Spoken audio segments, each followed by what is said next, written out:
नमस्कार दर्शकों से सीधे जुड़ने और जोड़ने वाला कार्यक्रम फोन इन लाइव में आप सभी का स्वागत है। मैं हूं अमरनाथ और आप देख रहे हैं डीडी बिहार। जैसा कि आप सभी को मालूम है कि कार्यक्रम फोन इन लाइव के अंतर्गत हम आपको किसी खास विषय और विशेषज्ञ से आपकी मुलाकात करवाते हैं। आज के सेगमेंट्स में हम चर्चा करेंगे राष्ट्रीय लोक अदालत और समस्या का समाधान। इस विषय पर बातचीत करने के लिए आज हमारे स्टूडियो में मौजूद हैं बिहार राज्य विधिक सेवा प्राधिकार के सदस्य सचिव श्री राजीव रंजन जी, जो कि हमारे बिल्कुल दाईं ओर बैठे हैं, और इनके ठीक के दाईं ओर सहायक निबंधक श्रीमती आरती कुमारी जी। तो इससे पहले कि सवाल जवाब का सिलसिला शुरू हो, हम आपको अपना टोल फ्री नंबर बता दें। हमारा टोल फ्री नंबर है, नोट कीजिए, 1800-3456-171। ये नंबर आपके टीवी स्क्रीन पर भी आ रहे होंगे। तो देर ना कीजिए, आपके सवालों का जवाब देने के लिए हमारे आज के एक्सपर्ट बिल्कुल तैयार बैठे हैं। तो आइए सबसे पहले हम शुरुआत करते हैं। कार्यक्रम की शुरुआत हम आरती जी से करते हैं। तो आरती जी, आपका बहुत बहुत स्वागत हमारे इस विशेष कार्यक्रम में।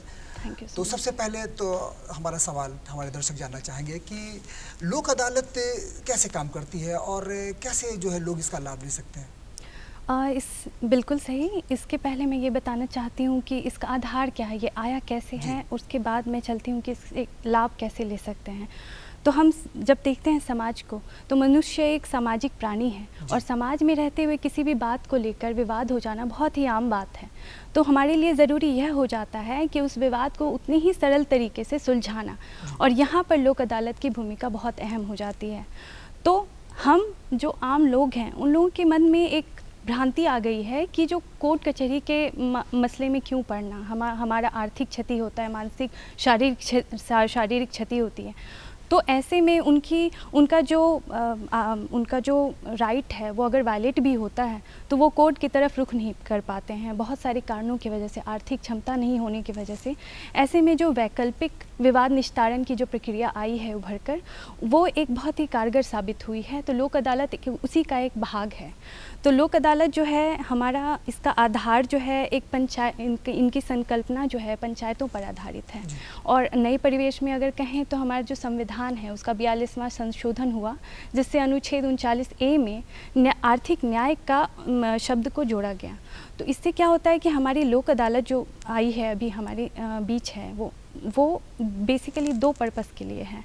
पहला कि हम देखते हैं कुछ ऐसे वर्ग के लोग जो आर्थिक अक्षमताओं की वजह से न्यायालय तक पहुंच नहीं, जी, उनके लिए। और अगर वो पहुंच भी जाते हैं न्यायालय तक, तो इतने करोड़ों लंबित मामले हैं, तो उनको समय से न्याय नहीं मिल पाता। और हमारे न्यायिक समाज में एक बहुत ही लोकप्रिय सूक्ति है कि न्याय में देरी अन्याय है। तो अगर देर से न्याय मिले तो वो उसकी सार्थकता नहीं रह जाती। तो ऐसे में हमारे ऊपर एक दायित्व तो बन जाता है कि हमारे नागरिक जो हैं उनको किसी भी अक्षमताओं की वजह से न्याय मिलने में देरी नहीं होनी चाहिए, न्यायालय पहुंचने में देरी नहीं होनी चाहिए। तो इसी दायित्व को देखते हुए विधि सेवा प्राधिकार अधिनियम 1987 सामने आया और वो लागू हुआ 9 नवंबर 1995 को, जिसके बाद हमारे पास लोक अदालत जैसा फोरम हमारे सामने है।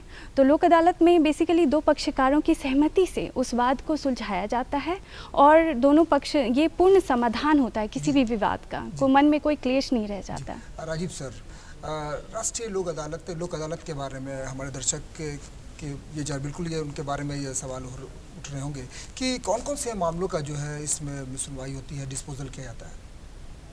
धन्यवाद।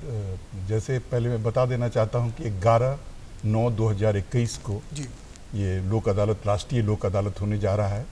नालसा के द्वारा डायरेक्शन दिया गया है और उनके डायरेक्शन के अनुसार ही उपरोक्त तारीख को राष्ट्रीय लोक अदालत होने जा रहा है। इसमें प्री लिटिगेशन जो मैटर्स होते हैं और पोस्ट लिटिगेशन जो मैटर्स होते हैं, दोनों होंगे।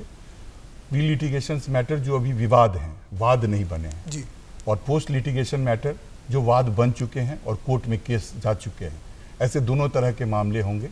अब बैंक केसेस, जैसे एक बैंक का केस हम लोग लेते हैं, तो कोई लोन लेता है तो वो अगर कोर्ट में नहीं पहुंचा है, सर्टिफिकेट केस के रूप में नहीं तब्दील हुआ है, तो ऐसी स्थिति में प्री लिटिगेशन मैटर्स में उसको डील किया जाता है। और तो बैंक के केसेस एक हो गए, दूसरे केसेस हो गए जैसे क्लेम केसेस हैं, तीसरे कंपाउंडेबल समनीय वाद होते हैं 320(1) के CRPC के तहत, समन्वयवाद हैं वो हो गए, इलेक्ट्रिसिटी से संबंधित केसेस जो चोरी इत्यादि का होता है केसेस, उसको भी कंपाउंड किया जा सकता है। उसके अलावा टेलीफोन विभाग से संबंधित विवाद जो होते हैं वो हो सकते हैं। तो बहुत तरह के मामले हैं जिसका निष्पादन राष्ट्रीय लोक अदालत में किया जा सकता है। तो मैं जैसे बता रहा था कि प्री लिटिगेशन केसेस और पोस्ट लिटिगेशन केसेस, जैसे बैंक का एक किसी ने लोन लिया और राजीव सर यहाँ पर आपको रोकूंगा, एक हमारे दर्शक के जुड़ चुके हैं, पहले उनका फोन ले लें। हेलो जी, स्वागत है आपका। सबसे पहले आप अपना परिचय दें। जी सर, मेरे दादा जी हुए ना, आपसे दो भाई मेरे दादा में 2 भाई हैं, एक जयपाल झा, दूसरा त्रिकौन झा। हेलो, आप पहले अपना परिचय दें। आप जी पहले अपना परिचय दें। गौरी शंकर झा मेरा नाम हुआ सर। हाँ जी, सवाल रखें। सवाल है कि एक जमीन है जो क्या कहते हैं मेरे दादाजी के नाम पे है। जी हेलो। हाँ जी, हाँ पूछिए, सवाल पूछिए अपना। हाँ, तो जयकांत झा त्रिकौन झा है, हम जयकांत झा के अंश हैं जी।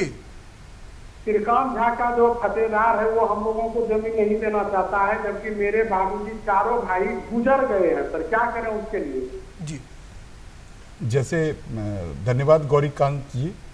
जैसे पार्टीशन, अगर ये पार्टीशन का मामला है तो नॉर्मली सिविल सूट्स को आजकल हम लोग राष्ट्रीय लोक अदालत के जरिए निष्पादन नहीं करवा पा रहे हैं, जहाँ पर क्योंकि हो रहा है कि लोग आते थे और कहते थे कि दोनों आदमी मिल जाते थे और टाइटल भी डिसाइड करवा लेते थे। तो अभी खास करके क्योंकि आप पार्टीशन डीड फाइल कर सकते हैं, पार्टीशन सूट फाइल हुआ करता है कोर्ट में और उसके जरिए उसमें डिस्पोजल होता है। अगर आप पार्टीशन डीड तैयार करना चाहते हैं तो पार्टीशन डीड के जरिए कर सकते हैं। अगर आपके राइट को नहीं मान रहे हैं तो पार्टीशन सूट न्यायालय में दाखिल होता है और वहाँ पे फैसला न्यायालय किया करता है। सब जज के यहाँ अगर देखा जाता है जुरिस्डिक्शन कितना बनता है तो सब जज के यहाँ हो सकता है दाखिल पार्टीशन सूट, या मुंसिफ के यहाँ हो सकता है जुरिस्डिक्शन के मुताबिक। जी तो जी राजीव सर, बात हम लोग की हो रही थी कि लोक अदालत के अंतर्गत कौन कौन से केस की सुनवाई होती है, डिस्पोजल होते हैं। तो आपने बताया कि बैंक हैं, चोरी के मामले हैं और इसके अलावा कुछ सिविल मामले भी हैं, और क्या आपराधिक मामले भी होते हैं इसके? हाँ, जैसे मैं कह रहा था कि समन्वयवाद जो होता है, जैसे 320(1) CRPC में लिखा हुआ है, जैसे थप्पड़ मारने वाला, हाँ। तो जो जिसको थप्पड़ लगा अगर वो माफ़ करना चाहता है तो वो आसानी से माफ़ कर सकता है। इस तरीके से बहुत सारी धाराएं हैं जहाँ पे वो माफ़ कर सकते हैं। तो वो क्रिमिनल केसेस में भी आप कर सकते हैं। जैसे मैंने कहा इलेक्ट्रिसिटी एक्ट के अंतर्गत वो भी केसेस में आप माफ़ कर सकते हैं। इंश्योरेंस जी, यहाँ पर रुकूंगा आपको। एक और दर्शक हमारे जुड़ चुके हैं। हेलो हेलो जी। हेलो जी, स्वागत है आपका कार्यक्रम संवाद में। सबसे पहले तो आप अपना परिचय दें। जी, मैं विनय कुमार बोल रहा हूँ। मैं विनय कुमार पटना से बोल रहा हूँ। हाँ जी विनय जी, सवाल रखें अपना। जी जी जी जी, मेरा सवाल ये है कि हमने देखा गया भी है लोक अदालत में, और हम वहाँ पर अधिकतर हम देखा है कि बैंक और ऋण से संबंधित, बैंक का ऋण से संबंधित और MVI से संबंधित जो फाइन है, इसी सब के लिए लोक अदालत लगता है। आम पब्लिक को इससे कोई सहूलियत नहीं मिलता। मैं इस विषय में जानना चाहता जी। नहीं, ये स्पष्ट है। धन्यवाद आपके सवाल के लिए विनय जी, बहुत बहुत धन्यवाद आपके सवाल के लिए। यह स्पष्ट है कि किसको फायदा मिला। जो बैंक केसेस कौन लोन लेता है, तो जो पब्लिक रहता है वही लोन लेता है, और अगर वो लोन चुका नहीं पा रहा है, अगर NPA होकर के इंटरेस्ट बढ़ते बढ़ते अगर किसी ने 10 रुपया लिया और उसका बढ़ के 20 रुपया हो गया, और अगर बैंक और वो दोनों मिल करके प्री लिटिगेशन में अगर केस न्यायालय में नहीं पहुंचा है, सर्टिफिकेट केस का रूप नहीं लिया है, तो अगर वो 12 रुपये या 13 रुपये में डिस्पोजल करा लेते हैं, दोनों मिल जाते हैं, बैंक जो अपना एक दायरा तय करती है कितने तक हम कंप्रोमाइज़ कर सकते हैं, ये कितना तक दे सकते हैं, तो 10 रुपया लोन लिया था, अगर 12 रुपये में वो सेटल हो जाता है तो ये पब्लिक का ही उसमें, आप सही, बिल्कुल आपने सही कहा कि बहुत ज़्यादा, कि जैसे 40,000 पिछले लोक अदालत में डिस्पोजल हुआ था, उसमें बैंक का जो केस था प्री लिटिगेशन खास करके उसमें काफ़ी ज़्यादा था। इस बार हम लोगों ने पोस्ट लिटिगेशन भी बैंक का केसेस लिया है, जिसको सर्टिफिकेट केस कहते हैं। उसमें भी हम लोगों ने आदेश जारी किया है कि वो भी केसेस को लोक अदालत में लाया जाए, जो उसमें भी क्योंकि प्रोसेस बढ़ता है सर्टिफिकेट केस में, तो उसको भी हम लोग सेटल कराने का प्रयास कर रहे हैं। आरती जी आपसे सवाल बना कि क्या न्यायालय में जाने से पहले, वाद जाने के पहले, क्या लोक अदालत में लोग अपनी सुनवाई के लिए जा सकते हैं? बिल्कुल, लोक अदालत में प्री लिटिगेशन जैसा कि सर बता रहे हैं, जो केस अभी न्यायालय में रजिस्टर नहीं हुआ है, ऐसे वाद को भी लेकर हम जा सकते हैं। दो तरह के वाद हैं अगर नेचर देखा जाए तो। एक तो होते हैं जो न्यायालय में लंबित हैं, न्यायालय में रजिस्ट्रेशन हो गया है, वो किसी भी स्टेज पे हो सकता है, चार्ज के स्टेज पे या फिर वो बयान के स्टेज पे हो सकता है, वैसे वाद हो सकते हैं। प्री लिटिगेशन में भी होता है। ऐसे में क्या होता है, दो पक्ष होते हैं, किसी एक पक्ष को अपने एक आवेदन देना पड़ता है। हमारे जो जिला डिस्ट्रिक्ट लीगल सर्विसेज अथॉरिटी है, वहाँ एक आवेदन देना पड़ता है कि मैं अपने वाद का निस्तारण जो है लोक अदालत में करना चाहता हूँ। तो वहाँ पे फिर नोटिस जाती है दूसरी पार्टी को, सो दैट कि एक अपॉर्चुनिटी दी जाए सुनने के लिए, उनको अपॉर्चुनिटी। यहाँ पर आपको रुकूंगा, एक और कॉलर जुड़ चुके हैं, उनका फोन ले लें। हेलो जी, हेलो हेलो। हाँ हेलो जी, स्वागत है आपका हमारे विशेष कार्यक्रम संवाद में। सबसे पहले तो आप अपना परिचय दें, उसके बाद आप सवाल रखें। सर, मेरा परिचय बिहार बक्सर जिला है। जी जी, बक्सर बिहार जिला। जी जी। मैं अपने क्षेत्र के मध्य ग्रामीण बैंक से 1 लाख मुद्रा लोन लिए थे जी, जिसमें बैंक अपने मर्जी से लाइफ इंश्योरेंस कर दिया जी। इंश्योरेंस कर दिया, कोई मेरा डॉक्यूमेंट, कोई सिग्नेचर में कोई कुछ नहीं था, और वे इस तरह से डिलीट कर रहे हैं। जी, धन्यवाद आपके सवाल के लिए। ये आप कर सकते हैं कि हम जैसे कहें कि हर एक जिला में जिला विधिक सेवा प्राधिकार है, तो वहाँ पे सचिव होते हैं जिला विधिक सेवा प्राधिकार के, उसके चेयरमैन जिला एवं सत्र न्यायाधीश होते हैं। परंतु आपको करना ये होगा कि एक आवेदन देना होगा सचिव जिला विधिक सेवा प्राधिकार के पास। वो नोटिस करके बैंक के जो मैनेजर हैं, संबंधित मैनेजर हैं, उनको बुलाएंगे और दोनों आप में और उनमें एक बातचीत करवाएंगे कि कहाँ प्रॉब्लम आ रहा है, क्या उसको हटाया जा सकता है, इंश्योरेंस कराने की आवश्यकता थी या नहीं थी, वो देखना पड़ेगा। दोनों अगर बैंक सेटल करने के लिए तैयार हो जाते हैं, तब उसे राष्ट्रीय लोक अदालत में ले जाया जा सकता है कि सेटल करके खत्म किया जाए उस मामला को। जी, आरती जी, हम लोग की बातचीत हो रही थी कि इससे पहले जो है 10 जून को जो है लोक अदालत लगा था, तो 10 जुलाई माफ कीजिएगा, 10 जुलाई को। तो कितने केसेस इसमें जो है अब तक आए हैं और कितने डिस्पोजल हुए? हमारे बिहार से 40,000 के करीब केसेस का डिस्पोजल हुआ है, और पूरे अगर इंडिया में जानना चाहें तो करीब 11.5 लाख के करीब केसेस का डिस्पोजल हुआ है लोक अदालत में, जो हमारी पिछली बार हुआ है। जी, साल में कितनी बार जो है लोक अदालत का आयोजन होता है? करीब 4 बार होता है अभी, हर 3 महीने के अंतराल पर 4 बार लोक अदालत का राष्ट्रीय लोक अदालत का आयोजन होता है। एक और कॉलर जुड़ चुके हैं, उनका सवाल लेने पहले। हेलो हेलो जी, स्वागत है आपका। जी, पहले अपना परिचय दें। जी, मेरा नाम धर्मेंद्र नाथ मिश्रा हुआ, मैं पटना हाईकोर्ट का एडवोकेट हूँ जी। और मेरा सवाल था सर कि जो mutual consent for husband wife जो मैटर आता है फैमिली कोर्ट में। जी हेलो। जी हाँ, अपना सवाल रखें। मेरा सवाल ये था कि जो फैमिली कोर्ट में जो म्यूचुअल कंसेंट पर जो भी डाइवोर्स पिटीशन फाइल होता है या जो भी मेंटेनेंस का केस फाइल होता है जी, जो कि अगर लोक अदालत में भेज दिया जाए तो वो डिस्प्यूट जो है हस्बैंड वाइफ का जो म्यूचुअल में कंसेंट से डाइवोर्स होगा, तुरंत भर में डिस्पोजल हो जाएगा और निर्णय मिल जाएगा, न्याय मिलेगी लोगों को।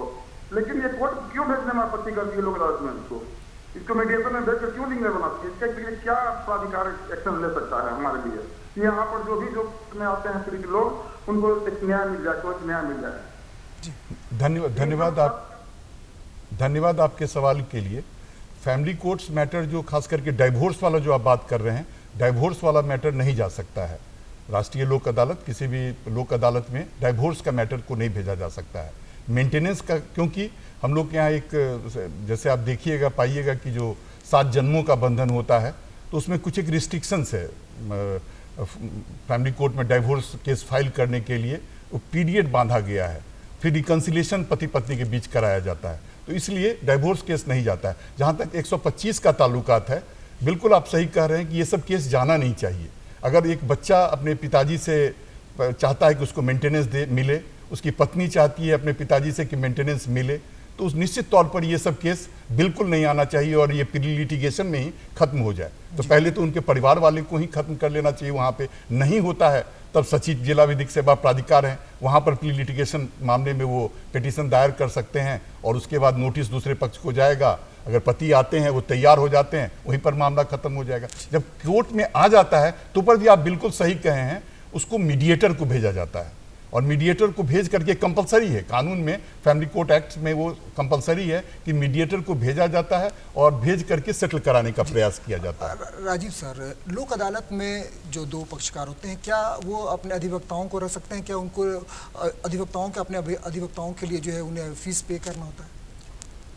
जहाँ तक अधिवक्ताओं का सवाल है तो वो रख सकते हैं, क्योंकि आइडेंटिफाई कौन करेगा। अगर कोई केस कोर्ट में पेंडिंग पड़ा हुआ है, जैसे मैंने समनीयवाद कहा, तो उसमें क्या होता है कि वो क्योंकि रेफर होता है, या तो एक पक्ष पिटीशन देगा न्यायालय के समक्ष कि मेरे वाद को लोक अदालत में भेज दिया जाए, या दूसरा पक्ष देगा, या दोनों मिल के देंगे, या कोर्ट को भी सुमोटो लगेगा। तो वो जो वहाँ जो जाता है राष्ट्रीय लोक अदालत में, तो आइडेंटिफाई करने के लिए उसकी आवश्यकता पड़ती है कि जो कौन है। अगर मान लीजिए कोई दूसरा आदमी आकर के कंप्रोमाइज़ कर लेगा तो जो थोड़ा सा दिक्कत आ सकता है।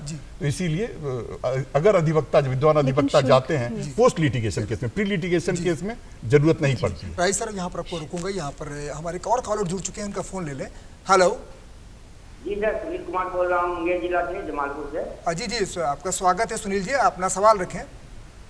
जी सर, मेरा पिताजी जो बंटवारा करके गए थे 2011 को, जी, बाद में बहन लाए कि मुझे भी हिस्सा चाहिए जी।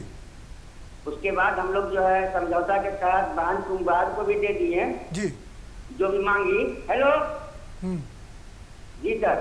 जी हाँ, सवाल रखें आप। तो कोर्ट में मेरा केस लंबित है, तो गवाही के आधार पर मेरा ब्लॉक में नाम चढ़ाया जा सकता है? जी, ये फैमिली डिस्प्यूट का जो है, सिविल डिस्प्यूट का मामला है। धन्यवाद आपके सवाल के लिए। स्पष्ट है कि जैसे आप पार्टीशन सूट दायर किए हुए हैं, तो नॉर्मली क्योंकि अब ये न्यायालय में लंबित पड़ा हुआ है, तो जब तक न्यायालय में फैसला नहीं करेगा किसके पक्ष में क्या गया, क्योंकि उसमें पार्टीशन डीड, उसमें निर्णय पारित होगा और निर्णय पारित करके उसमें प्रतिबंधी किया जाता है, और तब डिक्री पारित होने के बाद प्रतिबंधी होता है, और फाइनली जाकर के ये हिस्सा इनका हुआ, ये हिस्सा इनका हुआ, उसके बाद ही जाकर के म्यूटेशन इत्यादि सब की कार्रवाई की जाती है। तो इसीलिए उसका, क्योंकि पार्टीशन सूट का एक बिल्कुल अलग तरीके से वो चलता है, तो नॉर्मली इसको इमीडिएटली आप नहीं करा सकते, क्योंकि आपका अभी न्यायालय में लंबित ही है केस।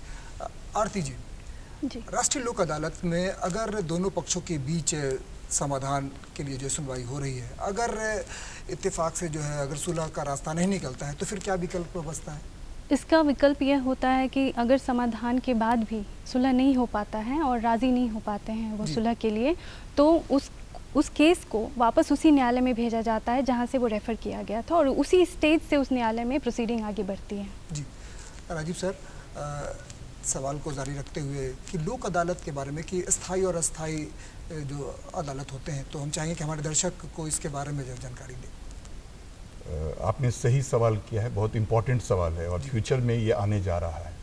जैसे एक है परमानेंट लोक अदालत फॉर पब्लिक यूटिलिटी सर्विस, और एक है जैसे लोक अदालत, जनरल लोक अदालत जिला स्तर पे भी हो सकता है, माननीय उच्च न्यायालय स्तर पे भी हो सकता है, वहाँ पर honourable high court legal services committee है, तो वो लोग भी लोक अदालत कर सकते हैं। ताल्लुक लेवल पर भी लोक अदालत का आयोजन होता है, और ऑनरेबल एपेक्स कोर्ट में भी, वहाँ पर भी लीगल सर्विसेज कमेटी है, तो वहाँ पर भी लोक अदालत का आयोजन हो सकता है। तो जहाँ तक एक लोक अदालत का ताल्लुकात है, वो कहीं पर भी लोक अदालत का ये आयोजन कर सकते हैं। एक 22B में, section 22B of legal services authorities act है, उसके अंतर्गत परमानेंट लोक अदालत फॉर पब्लिक यूटिलिटी सर्विस, ये उसका गठन होने जा रहा है। राजीव सर, यहाँ पर आपको रुकूंगा, एक और दर्शक जुड़ चुके हैं। हेलो, बबन सिंह बोल रहा हूँ, छपरा से। जी, बबन जी, अपना सवाल रखें। हमारे मतलब गलत ढंग से हमारे अनुमंडल प्रखंड अंचल कार्यालय से लिखित से बना दिया गया है जी, जाली वंशावली देके, वो रिजेक्ट करने के लिए हमको क्या करना पड़ेगा, या उसके लिए FIR दर्ज कहाँ करें या कैसे करें? जोनोलॉजिकल टेबल के बारे में पूछ रहे हैं कि गलत तरीके से जो है बनाया गया, तो इसके लिए फिर वो कहाँ अपील करें, वो कहाँ शिकायत दर्ज करें?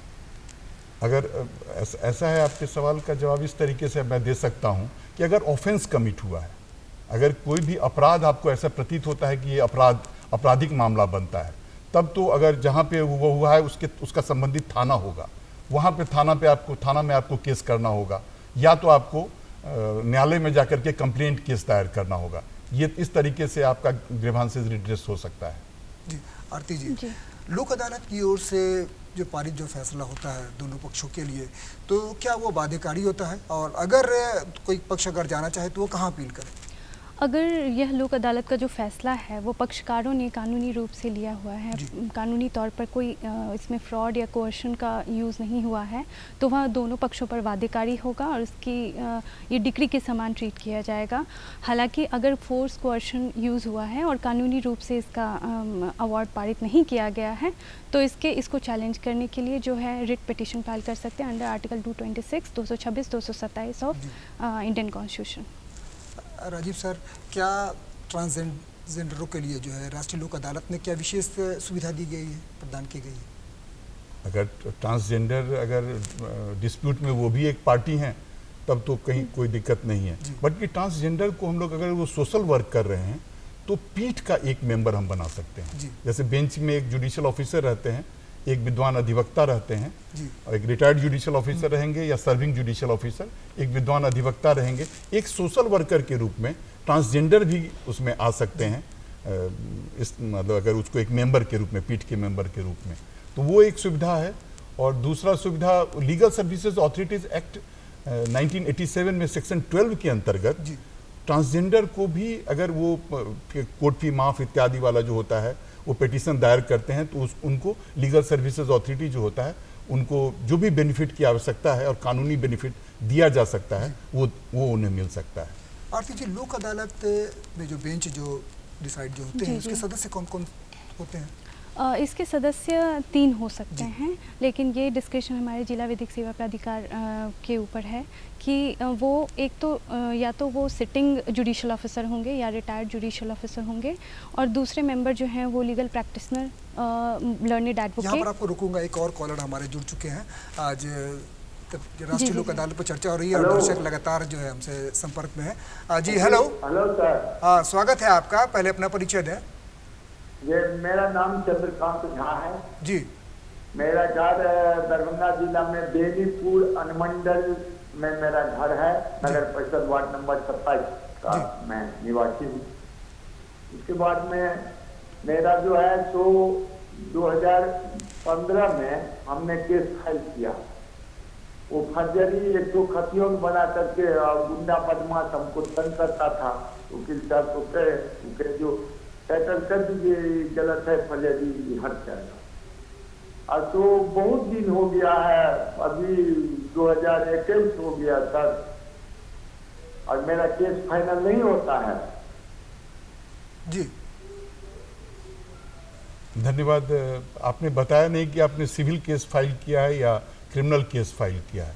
क्रिमिनल केस फाइल अगर होता है, क्रिमिनल केस, सिविल केस, इसीलिए ये जो हम लोग लोक अदालत की बात कर रहे हैं, इसीलिए ये अल्टरनेटिव डिस्प्यूट रिड्रेसल फोरम की बात हम लोग कर रहे हैं। एक डिस्प्यूट रिड्रेसल फोरम के पास जो जैसे कोर्ट आप कहते हैं, इतना मामला लंबित हो गया है कि जिसके कारण बहुत समय लग जा रहा है। इसीलिए ये निकाला जा रहा है अल्टरनेटिव डिस्प्यूट रिड्रेसल फोरम, जिसमें लोक अदालत, मीडिएशन, कंसिलेशन। तो हम लोग प्रयास कर रहे हैं कि उसमें जो देरी लग रही है वो अगर इधर से निकल जाता है, अगर व्यवस्था हो जाती है, डिस्पोजल हो जाता है, मेल हो जाता है, तो ज़्यादा बेहतर है। सही आप कह रहे हैं कि आपके केस का डिस्पोजल अब तक होना चाहिए था। करीब 6 साल हो गया है।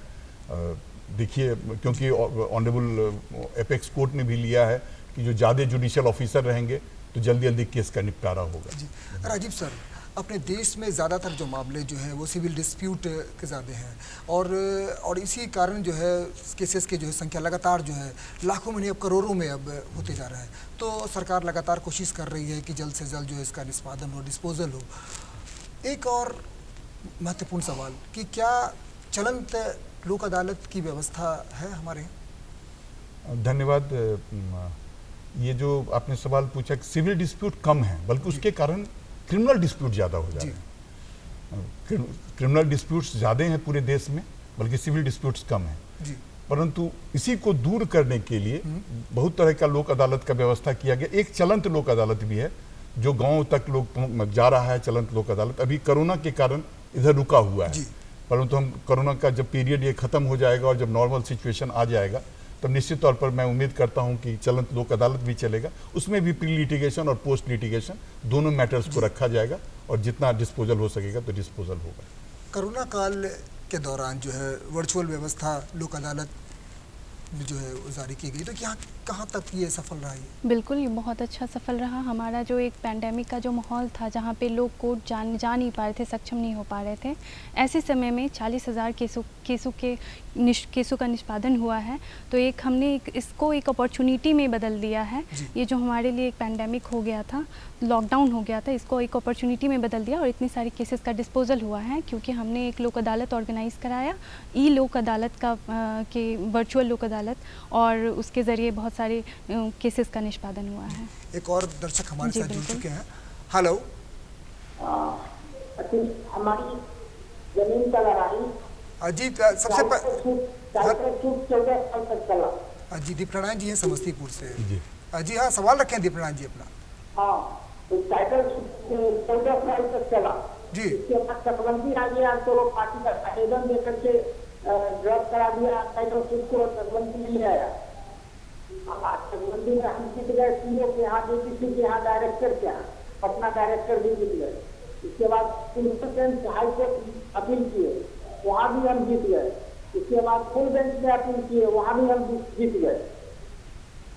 इसके बाद खतियान बन गया, जवाबंदी क्लियरेंस करवा लिए, रसीद कटवाते हैं और वो अभी तक जमीन नहीं छोड़ रहे। इसका क्या उपाय है? धन्यवाद आपके सवाल के लिए। जैसे आपने कहा कि जमीन अभी भी आपके कब्जा में नहीं आ रहा है, या क्या वो इनको डिग्री सब चीज मिलने के बावजूद जमीन कब्जे में नहीं आ रहा। ऐसा होता है कि यही कानूनी थोड़ा सा जो मुझे लगता है कि इलीगल पोजीशन को भी प्रोटेक्ट किया जाता है। यानी कहने का अर्थ है कि जो आपको डिग्री मिल भी चुका है तो पर भी अगर कोई आपके उस जमीन पर कब्जा किए हुए है तो ड्यू प्रोसेस ऑफ लॉ ही के द्वारा उसको पुनः हटाया जा सकता है। यही कानून है अपने देश का, तो इसी का पालन हम लोग को करना है। आरती जी, क्या लोक अदालत में किसी भी मामलों का जो है संज्ञान लेने का अधिकार है? जी, लोक अदालत का कॉग्निजेंस का प्रावधान है। जी। तो समय का अभाव है, कई सारे सवाल हैं, तो चलते चलते हम चाहेंगे राजीव सर कि हमारे दर्शकों से आप क्या अपील करेंगे? धन्यवाद। सबसे इम्पॉर्टेंट है कि जो हम लोग के कानूनी भाषा में कहते हैं कि compromise is the soul of justice and compromise must be encourage to maintain peace in the society.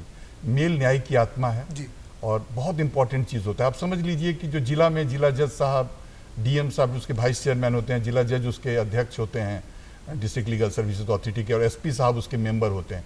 जब ऑनरेबल हाई कोर्ट में आएगा तो ऑनरेबल चीफ जस्टिस और पटना हाई कोर्ट जो हैं उसके पैटर्न इन चीफ हैं, और JD1 साहब जो हैं वो उसके एग्जीक्यूटिव चेयरमैन होते हैं, और ऑनरेबल एपेक्स कोर्ट में भी चले जाइएगा तो honourable chief justice of India जो होते हैं वो उसके पैटर्न इन चीफ होते हैं, और उनके बाद जो होते हैं वो उसके एग्जीक्यूटिव चेयरमैन होते हैं। तो मेरा ये कहना, इतने बड़े बड़े लोग लगे हुए हैं और सब चाहते हैं कि मेल हो जाए, क्योंकि अगर मेल होगा तो इस राज्य का जो जहाँ पे वो रह रहे हैं उस परिवार का अगर डिस्प्यूट सॉल्व होता है, देश का तरक्की होगा। तो मैं चाहता हूं कि जितना प्रयास करके हो सके आप लोग आइए। राष्ट्रीय लोक अदालत जो 11/9 को होने जा रहा है, या उसके बाद में भी कुछ छूटे रह जाते हैं, तो उम्मीद है कि 11/12/2021 को पुनः राष्ट्रीय लोक अदालत का आयोजन होगा, तो उसमें आकर के अपने केसों का निपटारा करवा लें, जिससे कि आपके चेहरे पे खुशी कायम रहे। आरती जी और राजीव सर, आपका बहुत बहुत शुक्रिया कि आज आपने इस विशेष कार्यक्रम में जो है आपने महत्वपूर्ण बातें दी, तो एक बार फिर से बहुत बहुत धन्यवाद। तो दर्शकों, आज आपने संवाद कार्यक्रम में सुलह ही संविधान, जिसमें आपने राष्ट्रीय लोक अदालत के बारे में जो है जानकारी प्राप्त की, तो उम्मीद करते हैं कि आपको ये हमारा आज का ये सेगमेंट्स काफ़ी अच्छा लगा होगा और आपके लिए काफ़ी जो है महत्वपूर्ण जानकारी मिली। तो आज के लिए इतना ही। अगले अंक में हम फिर किसी नए विषय और विशेषज्ञ के साथ शामिल होंगे। तब तक के लिए पूरी टीम को दीजिए इजाज़त। नमस्कार।